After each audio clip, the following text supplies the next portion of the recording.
At the age of 15, Gulnaz was raped by her cousin and became pregnant as a result. She talked to me about going to the police with her mother, and when she went there, they didn't take her seriously. She was ignored. Unfortunately, she was in prison as a result of this rape. When I met her in prison, she also described to me going to court and how when she went to court, she didn't have an attorney that represented her and that she wasn't allowed to speak in court. Without having legal representation, she was berated for being raped. The judges decided to give her a 12-year sentence, but told her that if she married her attacker, that she would be free.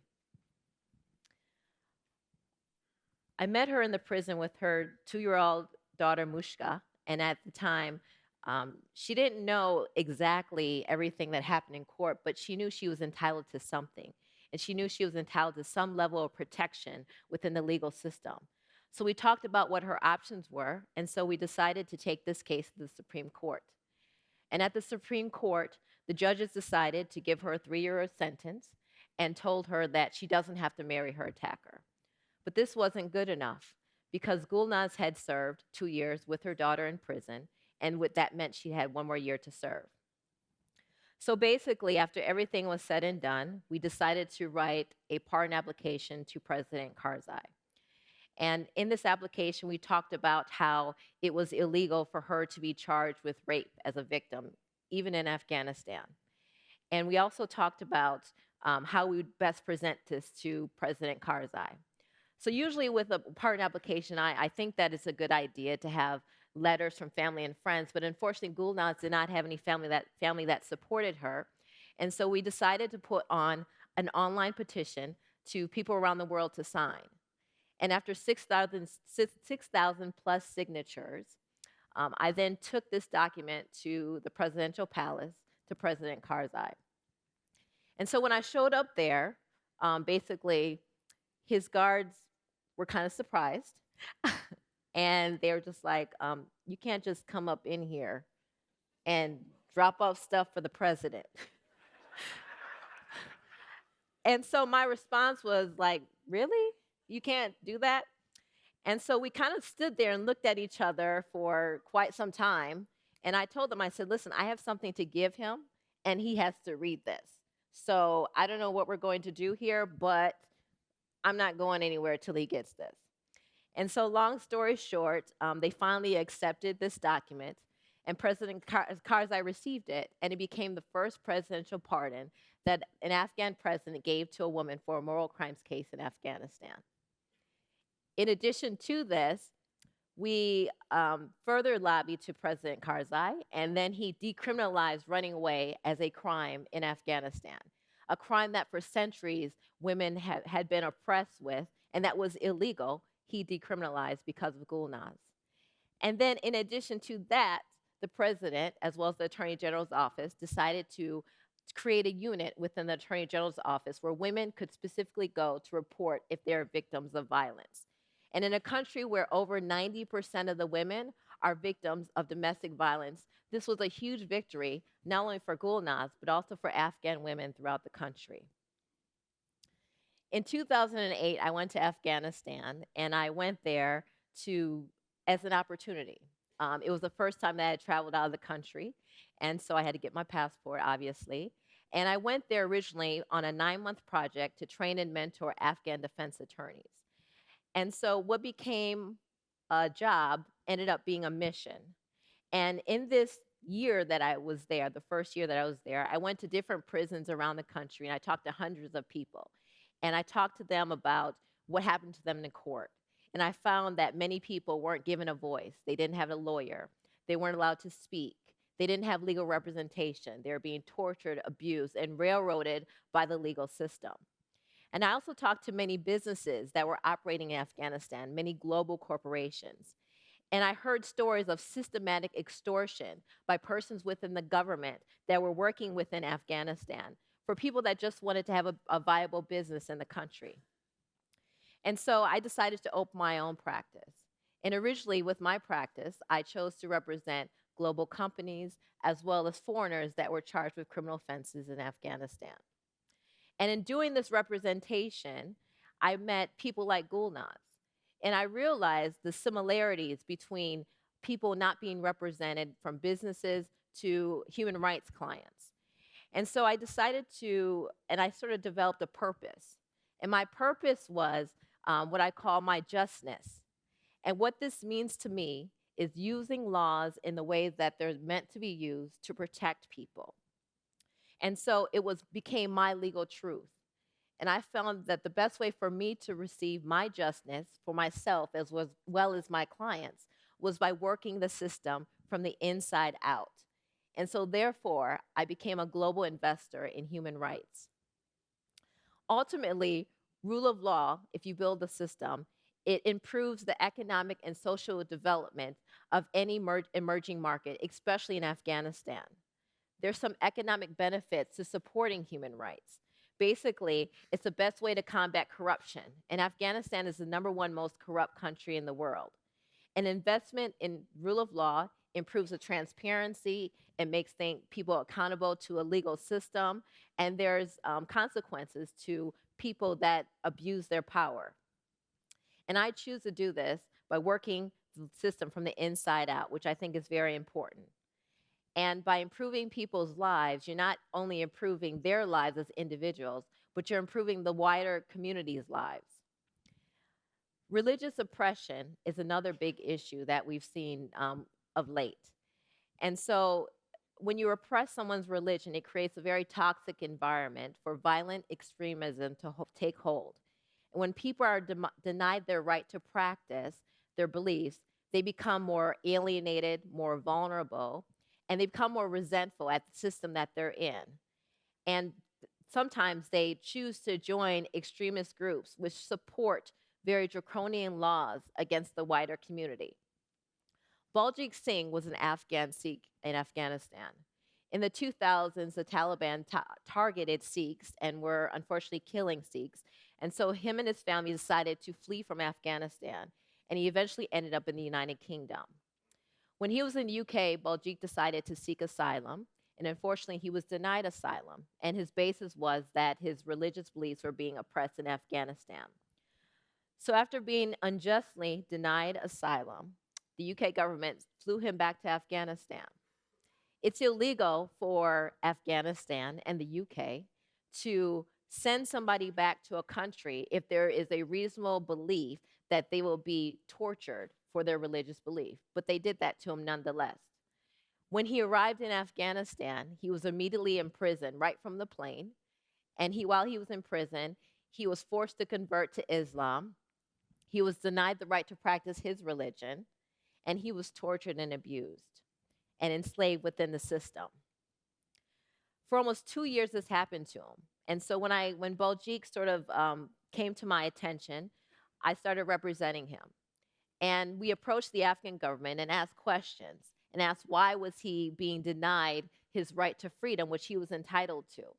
And so ultimately, the Afghan government agreed with what I knew was right, which is basically that he was unjustly imprisoned and he was released as a result. But that wasn't good enough because it wasn't just the Afghan government that was the problem. The UK government also had a duty of care to Baljeet.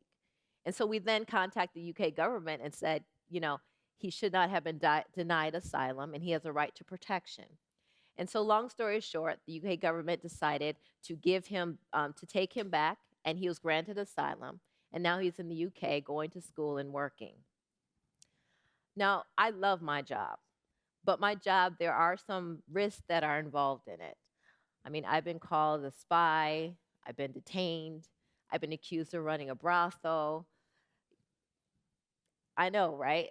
It's just a brothel. And then, someone threw a grenade at my office. Who throws the grenades at brothels? I don't know. But that's what they did. And so, but in my job, I find that the rewards far outweigh the risks. And I know that the world is closing in on us. And what were once individual problems are now our problems. I grew up in a world where my 8-year-old daughter, she only knows a black president. There's a great possibility that a woman will be the next president. And no disrespect, Mr. Carter, But when my daughter becomes voting age, she probably will ask me, can a white guy be a president?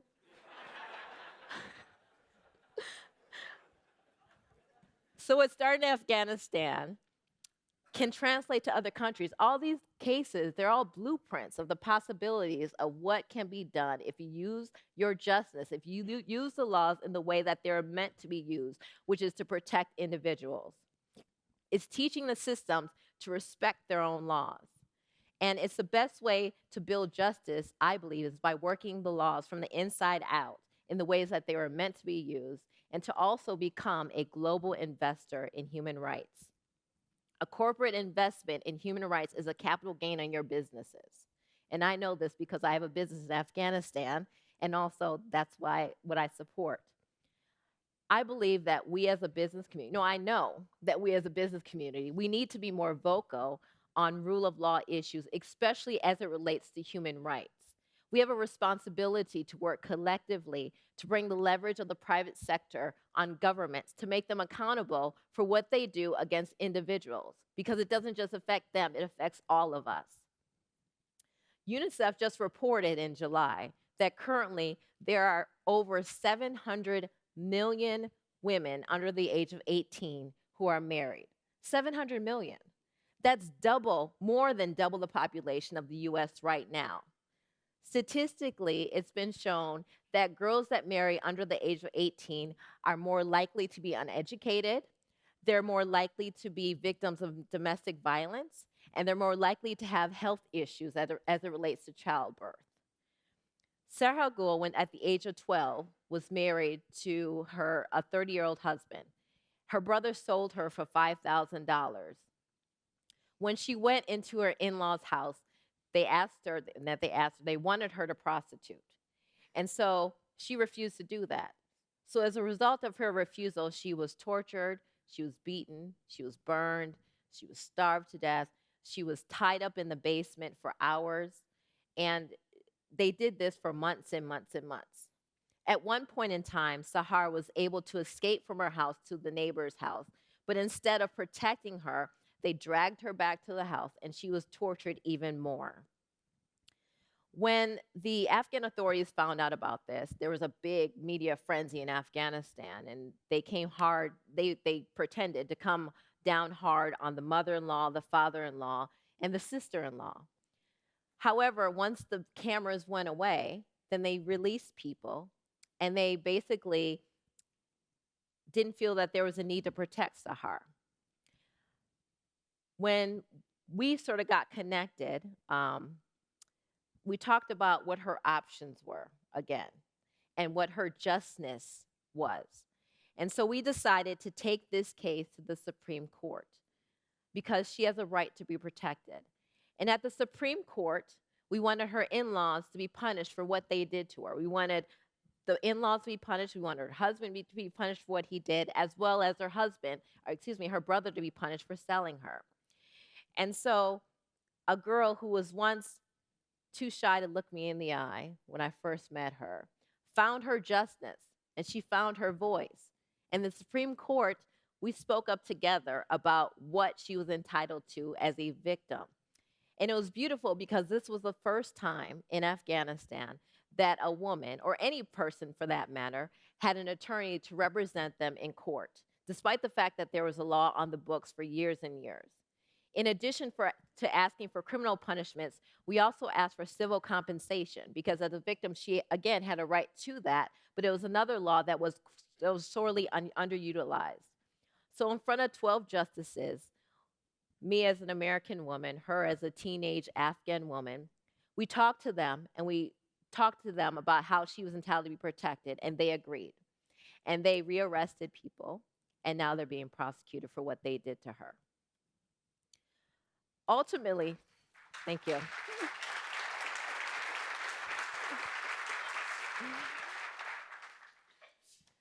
Ultimately, these cases are not just about, one girl that was raped or a girl that was a victim of domestic violence over here or about a religious persecution case. They represent so much more. All these cases are blueprints that can translate anywhere in the world. And we need to use these blueprints to show others how they can achieve their justness. And while these are legal victories and they're to a certain extent anomalies, they represent the possibilities. The possibility that even in the number one most corrupt country in the world, that you can use the laws in the ways that they're intended to be used, which is to protect. Instability of laws perpetuates the inability of emerging markets to compete in a global economy. And I'm not telling you what I think, I'm telling you what I know. And what I know is that I'm a global investor in human rights, and you can be a global investor in human rights. And by working together, we can really make changes. Because through businesses and individuals using law as our common thread, we can collectively work together to bring the leverage of the private sector, the public sector, and the people sector on governments to make them more accountable to following their own laws so that they can protect people in the way that they were intended to be used. By doing this, we help Gulnaz, we help her daughter Mushka, we help Baljeet, Sahargo, and so many more people, including ourselves, and we can improve these global markets and the global human rights economy. And we can all achieve our justice together. Thank you.